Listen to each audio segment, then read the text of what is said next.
कपिला गाय और कुम्हारिन की बेटी, एक था कुम्हार और एक थी कुम्हारिन। उनकी एक 2 साल की बच्ची थी। तो एक दिन कुम्हार ने कुम्हारिन से कहा, आज हम लोग कुम्हारी के लिए जंगल में मिट्टी लाने जाएंगे। उस पर कुम्हारिन ने कहा, हाँ जी चलेंगे। तो कुम्हार ने हाथ में फावड़ा पकड़ा और वह चला जंगल की ओर। कुम्हारिन ने क्या किया कि बच्ची को गोद में लिया, टोकरी हाथ में पकड़ी और चली कुम्हार के पीछे जंगल में। तो जंगल में जाकर कुम्हार ने अच्छी सी जमीन देखकर फावड़े से उसे खोदा और बहुत सारी मिट्टी निकाली। उस मिट्टी को कुम्हारिन ने टोकरी में भरा और सिर पर रख लिया। सिर पर टोकरी रखी तो वह नीचे झुककर बच्ची को गोद में उठा नहीं सकी। उसने कुम्हार से कहा, अजी थोड़ा बच्ची को उठाकर मेरी गोद में रखो। इस पर कुम्हार एकदम भड़का, कहने लगा, तुम इस बच्ची को घर लाओ या इस मिट्टी को, तुम घर आ जाओ या इधर ही रहो, मुझे उससे कोई मतलब नहीं। कुम्हार तिल मिलाकर पत्नी और बच्ची को वही जंगल में छोड़कर चला गया। उसके जाने के बाद कुम्हारिन ने सोचा, यदि वह मिट्टी की टोकरी घर लेकर नहीं गई तो कुम्हार उसे पीटेगा। तो उसने क्या किया कि उस बच्ची को वहीं छोड़कर वह मिट्टी की टोकरी सिर पर लेकर घर चली गई। उसके पीछे अकेले उस जंगल में वह बच्ची घबरा गई और आ करके रोने लगी। लेकिन उसका रोना सुनने के लिए कौन था उस जंगल में। वह रोती चली गई। शाम हो गई, बच्ची डर से अब ज्यादा ऊंचे स्वर में रोने लगी। तो उस ओर से भगवान की कपिला गायें जा रही थीं। उसका रोना उनके कानों पर पड़ गया। इस घने जंगल में बच्चे की रोने की आवाज, उन्हें आश्चर्य हुआ। आवाज का सुराग लेकर वे ढूंढते वहां पहुंच गईं। तो उन्होंने देखा कि एक छोटी सी बच्ची अकेले जमीन पर बैठकर जोर जोर से रो रही है। वह दृश्य देखकर उनका दिल करुणा से भर गया। अरे किस निर्दयी ने इस छोटी सी बालिका को इस जंगल में छोड़ा है, शायद कोई पत्थर दिल ही होगा। सभी गायों ने बड़े प्यार से उस बच्ची को चाटा। उस झुंड में एक गाय दुधारू थी, तो उसने बच्ची को अपना दूध पिलाया। पेट भरने से और गायों के प्यार से चाटने से बच्ची का रोना थम गया। वह खेलने लगी। तब गायें उसे वहां छोड़कर अपने कोठ में गईं। सुबह फिर बच्ची के पास आकर उन गायों ने उसे प्यार किया, दूध पिलाया। फिर शाम हो आई। शाम को वे वापस वहां आ गईं। ऐसा कुछ समय तक चलता रहा। गाय का धारोष्ण दूध पीने से वह बच्ची बड़ी स्वस्थ हो गई, जल्दी जल्दी बढ़ने लगी। अब वह उन गायों को ही अपनी माने समझने लगी। उनका रंभाना सुनते ही वह उनकी ओर दौड़कर चली जाती और उनसे चिपकती थी। कुछ समय बाद वह और भी बड़ी हो गई और उनके पीछे पीछे जंगल में घूमने लगी। सभी गायें उसका बहुत ख्याल रखती थीं। कोई शेर, बाघ एवं और कोई जंगली जानवर आकर उस पर हमला न करे, इसलिए वे सब जंगल में वर्तुलाकार खड़ी रहकर चरती थीं और उसे उस वर्तुल में रखती थीं। तो और भी दिन, महीने, साल गुजर गए। बच्ची अब 10 साल की हो गई। उस पर सभी गायों ने सोचा, अब बच्ची का जंगल में खुले रहना ठीक नहीं है। वे उसे अपनी गोठ गौशाला में लेकर आ गईं। उन्होंने बच्ची से कहा, बेटी अब तुम इस गोठ के अंदर ही रहना, बाहर मत निकलना। शाम को जंगल से आते वक्त हम तुम्हारे लिए खाना लाएंगे। बच्ची ने कहा, हाँ माँ। अब बच्ची दिन भर गोठ में ही रहती थी और शाम को आते वक्त गायें उसके लिए अच्छा अच्छा फल लाती थीं। उसे खाकर वह खुश हो जाती। तो एक दिन हुआ क्या कि अंदर बैठे बैठे बच्ची का दम घुटने लगा। उसने सोचा, कुछ समय के लिए क्यों ना बाहर खुली हवा में जाऊं। तो बच्ची गोठ के बाहर खड़ी हो गई। उसी समय उस तरफ से एक राक्षस जा रहा था। उसने उस बच्ची को देखा तो उसके मुंह में पानी आ गया। सोचा, यह बच्ची एकदम कोमल ककड़ी की तरह है, इसका गोश्त खाऊं तो दिल खुश हो जाएगा। कितने दिनों से ऐसा लज्जतदार मांस नहीं खाया है। वह बच्ची की ओर बढ़ने लगा। बच्ची ने अपनी ओर आते राक्षस को देखा तो घबरा गई, दौड़कर गोठ के अंदर चली गई और उसने दरवाजा बंद कर लिया। तब राक्षस क्रोधित हो गया। फिर भी मृदु आवाज में उसने बच्ची से कहा, मेरी लाडो बेटी, जरा दरवाजा खोल दे। तो उस गोठ के नजदीक एक आम का पेड़ था। उस पेड़ ने कहा, अरे नहीं नहीं बेटी, दरवाजा नहीं खोलना, राक्षस तुझे खा जाएगा। पेड़ के ऐसा कहने पर राक्षस को गुस्सा आ गया। वह दौड़कर उस पेड़ के पास गया और पेड़ पर जोर से एक लात लगाई। पेड़ टूटकर नीचे गिर पड़ा। उसकी टहनियां इधर उधर बिखर गईं। फिर वह वापस कोट के दरवाजे के पास गया और उसने बच्ची को आवाज दी, मेरी प्यारी लाडो, जरा दरवाजा खोल दे। तो कोट के नजदीक एक नारियल का पेड़ था।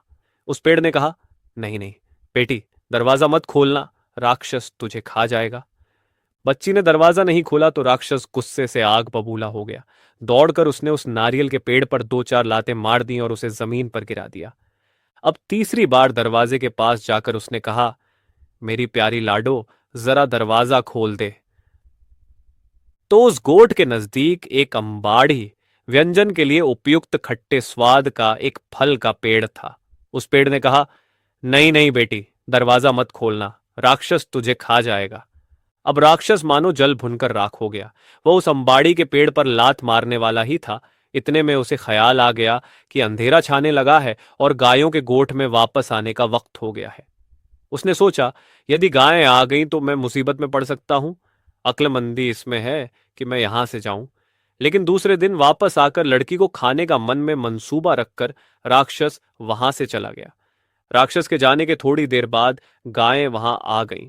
आते ही उनकी नाकों ने राक्षस के शरीर की गंध सूंघ ली। गोठ के बाहर उसके पांवों की निशानियां भी उन्होंने देखी।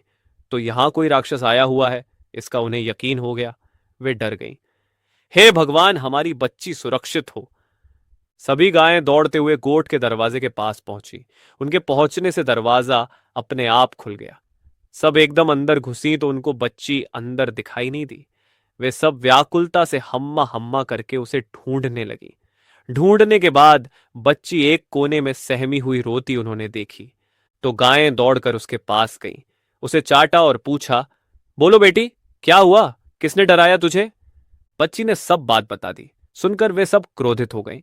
उस राक्षस की यह हिम्मत, हमारी बेटी को खाने आए। ठहर, कल सिखाएंगे उसे सबक। दूसरे दिन सुबह एक भी गाय चरने जंगल नहीं गई। सब छुपकर गोठ में रहीं। इधर राक्षस ने किया क्या कि सुबह उठकर मुंह धोया, दांत मंजन करके उनको शान से तेज किया और बच्ची का गोश्त खाने का ख्याली पुलाव मन में पकाकर वह कपिला गायों के उस गोठ के पास आ गया। आकर उसने पहले की तरह मृदु स्वर में ही कहा, लाडो बेटी, जरा दरवाजा खोल दे। तो अंबाड़ी के पेड़ ने कहा, नहीं नहीं बेटी, दरवाजा मत खोलना, राक्षस तुझे खा जाएगा। राक्षस ने दौड़कर उसके तने पर गुस्से से 4-5 लातें मारी तो उसका तना टूटकर उसके टुकड़े हो गए। इस तरह राक्षस ने गोठ के आसपास के सब पेड़ तोड़ डाले। आखिर में उसे रोकने वाला एक भी पेड़ नहीं बचा तो दरवाजा तोड़कर वह गोठ के अंदर घुसा।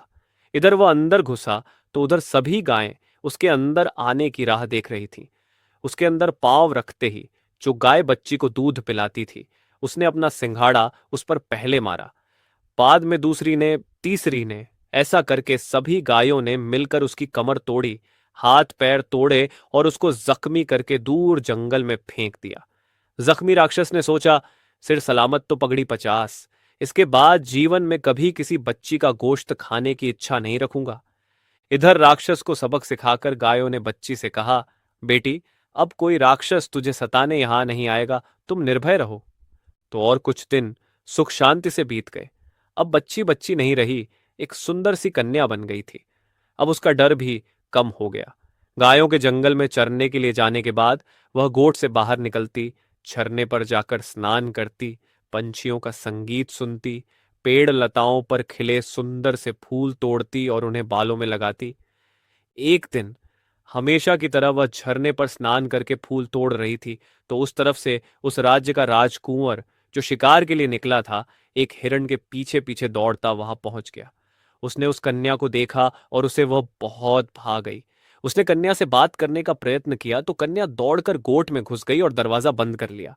राजकुंवर पहली ही नजर में उस कन्या से प्यार करने लगा। वह अपने घर गया और अपनी माता को उसने अपने प्यार की बात बताई।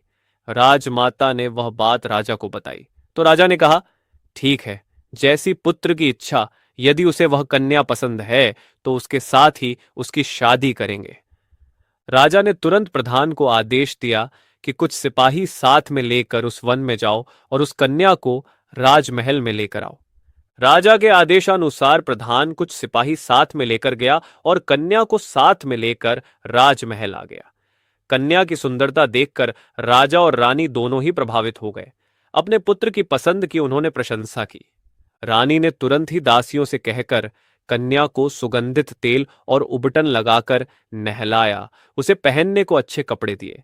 उसे अलंकार पहनाए, उसके बाल बनाए।